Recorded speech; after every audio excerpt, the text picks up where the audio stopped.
Virgo, Sun, Moon, rising in Venus. Welcome. I'm David. It's Warriors of Light Astro Tarot. And I'm doing a timeless read this week, a heart spread. It is about the one that you can't get out of your head, the one you can't get off of your mind, maybe the one. This is meant to be, this is not necessarily for someone you're in a relationship with. This is someone you're not in a relationship with for some reason, which is kind of what we're going to get at. Um, with this reading, I like to say, you could be married and happily married, and you're going to be that way the rest of your life. You have no doubt. But this still could be relevant because I think we all have this person in our lives. I know I do. And, there's some meaning in the fact that they had such a magnificent impact upon us. But flat out, if this is your reading, this was a soulmate relationship, I can tell you, because no one has this kind of impact on us in a soulmate relationship. About at the point where I think they're all soulmate relationships, if we have a relationship at all with anyone. But this would represent something that's significant, and hopefully we're asking Spirit, name of light and love, so it serves the greatest good. And you give us some insight into all this, Spirit, so we can do more than just kind of describe the situation. But I see that the overall energy with this is the Seven of Pentacles here. And we're using the Golden Art Nouveau deck, if you give a darn, guys. So the Seven of Pentacles, to me, it's always about reciprocation. But when I saw that, I thought 7 years, 7 years. So this may be something going 7 years back. Maybe you haven't talked to him in 7 years. The relationship ended 7 years ago, something like that. And then I read this a little differently than a normal heart spread. So we'll start with you. This is your energy around love, romance, and relationship, particularly around this relationship that's on your mind here. And this indicates the energy of how it came in, where they were when it came in. So kind of what I get off of this, there's that thing with what's that song, a spark starts a fire. Sorry, I'm not musical. It's the spark that starts the fire. Like, just one little spark hits this tinder and so practically, this is like you would have said to someone, wow, you really look hot in that outfit, or, man or woman, you look handsome there, guy. And, it just would have lit something off, So I get the feeling, too, with the ace here of wands. You started this. You started it, guys. This is of this year reading. That should resonate. But they damn well responded. And I mean, when you got two, the Ace of Wands and the Eight of Wands, it feels, if not like an affair, like a conflagration. There's another one of those energies, like eyes meet, across a crowded bar, and you're doing it in the bathroom 10 minutes later kind of energy. Not typical Virgo energy, you would think, more like a Sag or fire energy, but, stuff happens. We're adults, so if not that, I mean, I just wanted to use it as a metaphor. It's like a powerful, would have been powerful sexual energy, very magnetic energy. You're sexually attracted to each other. They were massively sexually attracted to you. I mean, you were, and like, and this too could be like normally you don't kind of do this.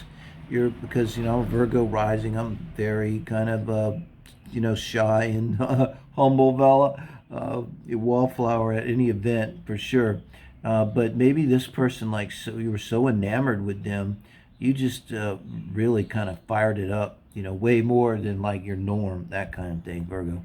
So then I look, and instead of a little bit differently, this is their energy towards you and your energy towards them, but this is kind of looking at where you are now. So I believe this speaks to you being in a position now. You're the happy bachelor is someone that in some way has their emotions under control, is emotionally mature. The main thing that the Nine of Cups is to me is you don't need anyone to emotionally fulfill you.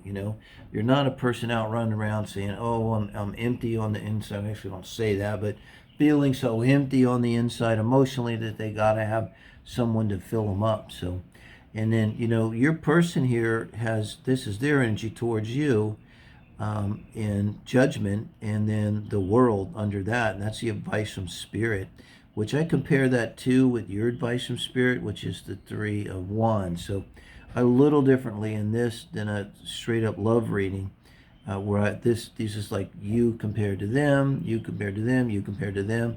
It becomes a little more about you altogether than them. But nevertheless, what may have ended it, some kind of huge life event, some kind of life cycle. World can often just simply mean, graduate from school, high school, college, a big change in a job that sets you into a new career, or going from becoming a partner in the law firm or something, type of energy, but this true leveling up. And I just see this with you coming under this Nine of Cups. It's like, yeah, I'm not desperate. I'm not, needy. But I'm looking for love, and I think you're looking for this person. This is what this reading is all about. So I'm going to say that this reading is striking me a little bit like the Cancer reading that I did a few days ago. And it's kind of not supposed to go this way. But when I see judgment in the world, what I get out of this mostly, your person was called up by judgment, and you see they're being called up. And usually when judgment calls a person up, it's often like not exactly what we want to hear, and they're asking us to do something we don't exactly want to do. But depending on how connected we are with source and our soul, we maybe deep down know that's something we got to do, and it could be simply being called up to be a bigger person, called up to show some kind of unconditional love, called up to face something that you got to face, called up to go back to school and finish your degree. It's usually something like that has a profound impact, on life. And if you look at it, even without going back and look at it, it's kind of recognizable. It's something you're being called up to do that's going to have a big impact. Whether you're a spiritual person, you call it your soul's purpose, or you're not, and you call it your life's purpose here. And with the world coming in there too, is why I say so. I believe they heeded this call, and now they have achieved, this higher level. And I think like part of the problem when you guys met, there was a basic instability. There was this kind of sexual energy that was, you two might have also then achieved an emotional stability you didn't have before.